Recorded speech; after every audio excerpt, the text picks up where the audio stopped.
नमस्कार दोस्तों, स्वागत है आपका मेरे YouTube चैनल जीके पाठशाला में। आज हम लोग करेंट अफेयर से संबंधित इम्पोर्टेंट प्रश्नों को हल करेंगे जो सभी कॉम्पिटिटिव एग्जाम के लिए काफ़ी इम्पोर्टेंट होते हैं और करेंट अफेयर्स के बिना स्कोर करना काफ़ी मुश्किल हो जाता है। तो चलिए शुरू करते हैं पहले प्रश्न से। पहले प्रश्न को हम लोग देखेंगे। पहला प्रश्न है, भारत के 2024 के 75वें गणतंत्र दिवस समारोह के मुख्य अतिथि कौन थे? याद रखेंगे 2024 के 75वां गणतंत्र दिवस था ये, और इसके मुख्य अतिथि इस समारोह के कौन थे? तो इसके मुख्य अतिथि जो थे वो इमैनुअल मैक्रो, फ्रांस के राष्ट्रपति थे। इंपॉर्टेंट क्वेश्चन है, बार बार इसको पूछा जाता है। चलेंगे अगले प्रश्न की ओर। अगला प्रश्न है, प्रोजेक्ट चीता के तहत किस देश से 8 चीतों को मध्य प्रदेश के कूनो राष्ट्रीय उद्यान में लाया गया? तो ये नामीबिया से लाया गया था। दक्षिण अफ्रीका का देश है नामीबिया, वहाँ से लाया गया था। 8 चीतों को लाया गया था। इसको ध्यान में रखेंगे, ये इंपॉर्टेंट प्रश्न है। इसमें वैसे ही प्रश्न को दिया गया है जो काफ़ी वीवीआई और इम्पोर्टेंट है और एग्जाम में पूछे जाएंगे। ऐसे प्रश्न को ही इसमें संकलित करके दिया गया। चलिए अब अगले प्रश्न को हम लोग देखेंगे। अगला प्रश्न में बाघ गणना रिपोर्ट के बारे में हम लोग चर्चा करेंगे। तो बाघ गणना रिपोर्ट 2022 का रिपोर्ट इसमें दिया गया है। तो बाघ गणना रिपोर्ट 2022 के अनुसार बाघों की कुल संख्या कितनी है? तो बाघों की कुल संख्या देखते हैं हम लोग। तो बाघ गणना रिपोर्ट के अनुसार 2022 के रिपोर्ट के अनुसार ध्यान रखेंगे, 2022 के रिपोर्ट के अनुसार बाघों की संख्या अभी जो है 3682 है। विश्व का 75% बाघ केवल मध्य प्रदेश में है। बिहार में बाघों की संख्या 2022 के अनुसार 54 हो गई है। याद रखेंगे 54 हो गई है। बिहार में बाघों की संख्या 54 हो गई है। पर्यावरण, वन एवं जलवायु परिवर्तन मंत्रालय की रिपोर्ट के अनुसार भारत में बाघों की कुल संख्या अभी जो है 3925 है। किसके अनुसार? पर्यावरण, वन एवं जलवायु परिवर्तन के अनुसार। और यहाँ ध्यान देने वाली बात यह है कि 2022 के रिपोर्ट के अनुसार 3682, लेकिन अभी जो ताज़ा सर्वे हुआ है उसमें पर्यावरण, वन एवं जलवायु परिवर्तन मंत्रालय के अनुसार अभी बाघों की संख्या 3925 है। तो इसको ध्यान में रखेंगे। चलेंगे अगले प्रश्न की ओर। अगला प्रश्न है, अभी हाल ही में भारत में आया चक्रवाती तूफान गुलाब का नामांकन किस देश ने किया? तो ये गुलाब का जो नामांकन किया गया था, याद रखें गुलाब का नामकरण पाकिस्तान ने किया है। अगला प्रश्न है, अब देखें अगले रिपोर्ट में हम लोग देखेंगे भारत की वन स्थिति रिपोर्ट के बारे में। 2021 का वन स्थिति रिपोर्ट है। तो पहला टॉपिक है भारत वन स्थिति रिपोर्ट 2021 के अनुसार देश में वन एवं वृक्ष आवरण कितना हो? याद रखेंगे वन और वृक्ष आवरण के बारे में पूछा जाता है। ये दोनों को मिलाकर ही वन रिपोर्ट तैयार होता है।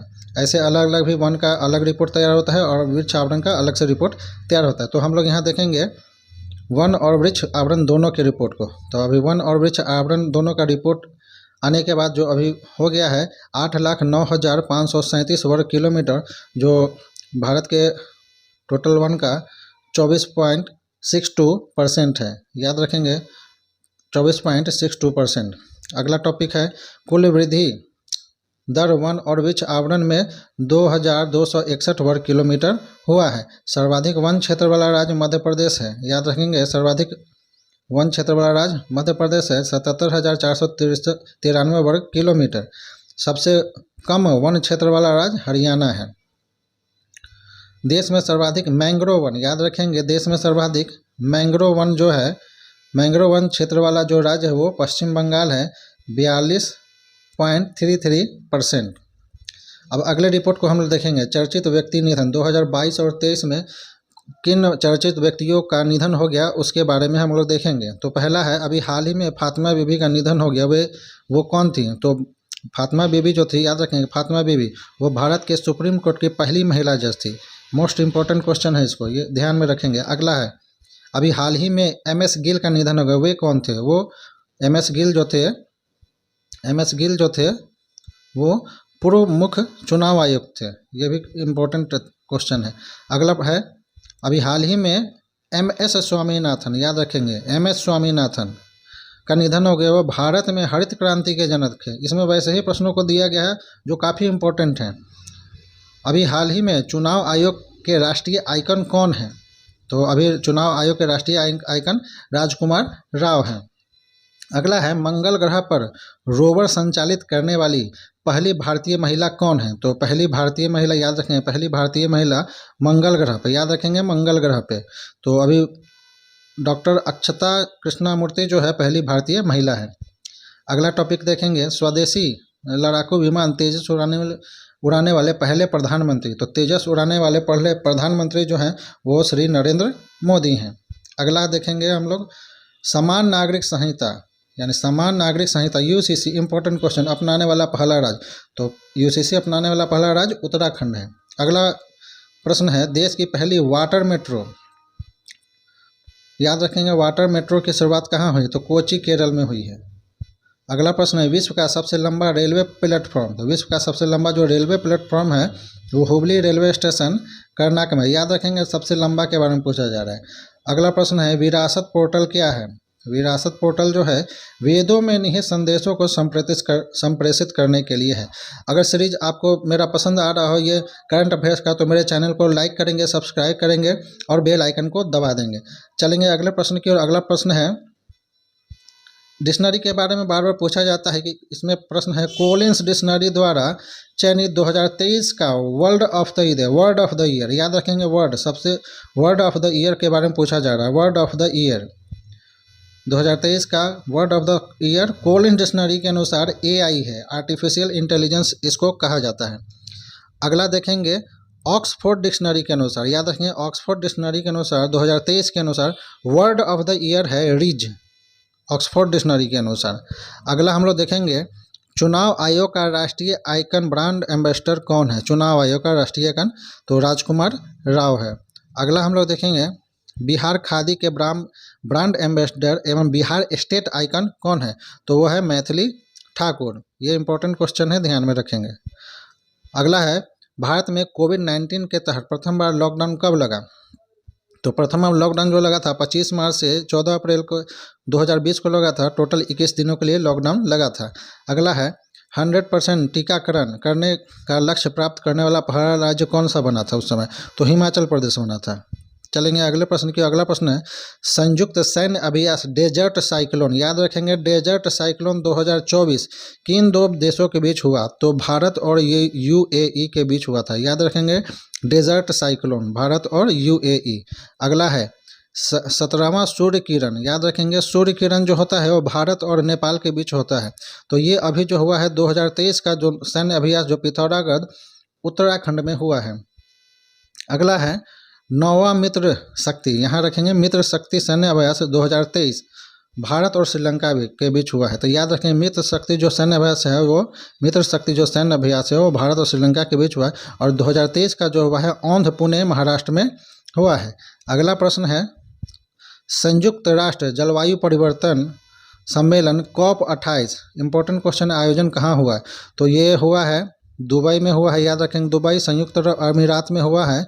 और COP28वां के जो अध्यक्ष थे वो सुल्तान अहमद अल जावेर। याद रखेंगे सुल्तान अहमद अल जावेर थे।